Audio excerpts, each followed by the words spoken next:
কিরে, তোর ঝামেলা কি শেষ হবে না? বুঝতে পারছি না, এই ঝামেলা এত সহজে শেষ হবে না মনে হচ্ছে।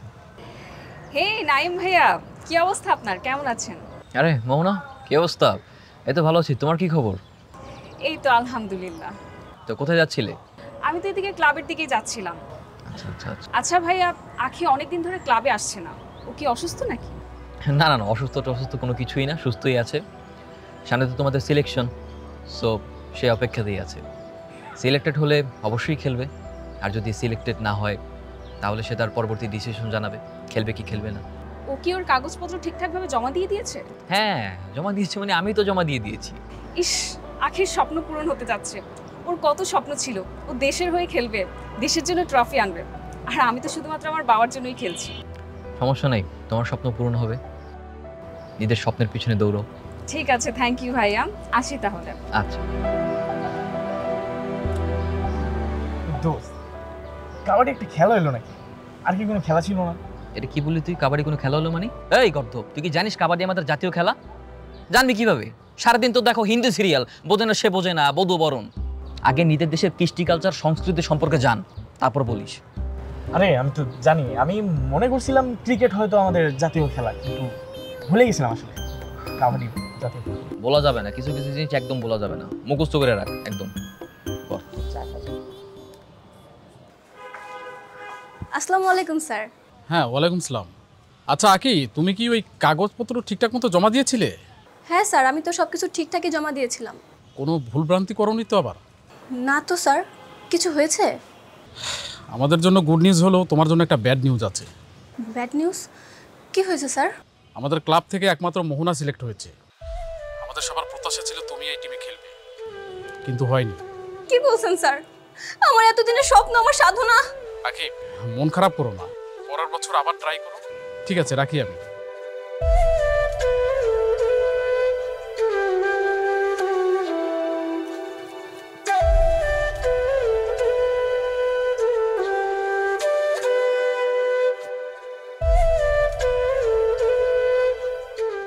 কিরে, তুই খাচ্ছিস না কেন?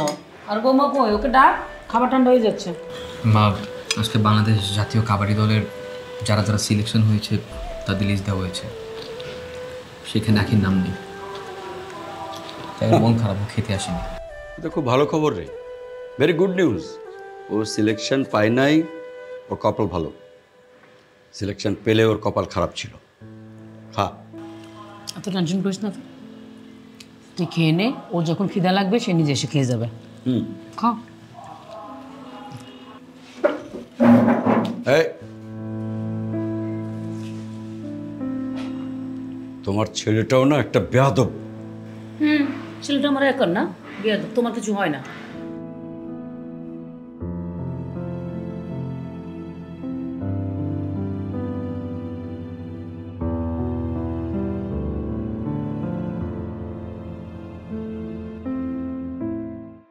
কি ব্যাপার, খেতে যাওনি কেন? খেতে যাবে, চলো। আমার কি জানাই। আচ্ছা নাই, তোমাকে একটা কথা জিজ্ঞেস করি। হ্যাঁ বলো। তুমি কি আমার পেপারসগুলো ভালোভাবে জমা দিয়েছিলে? হ্যাঁ দিয়েছিলাম তো, কেন? জানো নাই, ক্লাবের সব থেকে ভালো খেলোয়াড় হচ্ছে আমি, কিন্তু আশ্চর্য ব্যাপার হচ্ছে চান্স পেলো কিনা আমার থেকে খারাপ খেলোয়াড় মোহনা। দেখো, হয় এমন, বুঝছো, আসলে এই দেশটা না দুর্নীতিতে ভরে গেছে। আমি শিওর বড় লোকজন টাকা খেয়েছে। আখি, আমি বলি কি, ওসব কথা বাদ দাও, ভুলে যাও ওইসব ব্যাপার। আমাদের নতুন বিয়ে হয়েছে, সব কিছু বাদ দিয়ে আমাদের সংসারের দিকে মনোযোগী হওয়া উচিত, সেটাই আমাদের জন্য ভালো হবে। আমার বাবা আমাকে কখনোই ক্ষমা করবে না।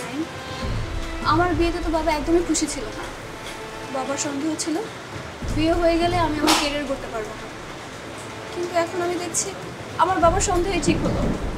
হ্যাঁ আখি, বললাম তো, এসব যা হবার তো হয়ে গেছে, লেট ইট গো। পাস্টে ভেবে তো কি হবে? পাস্টে ভেবে কোনো লাভ আছে বলো? আচ্ছা আচ্ছা, প্রয়োজন আমরা সামনের বছর আবার ট্রাই করবো। এবার তো মনটা ভালো করো, আসো। আচ্ছা, আগামীকাল তোমাকে তোমার ফেভারিট প্লেসে ঘুরতে নিয়ে যাবে। আর দেখছো, তুমি যেদিনই মন খারাপ করে থাকো সেদিনই বৃষ্টি নামে। চলো, আসো।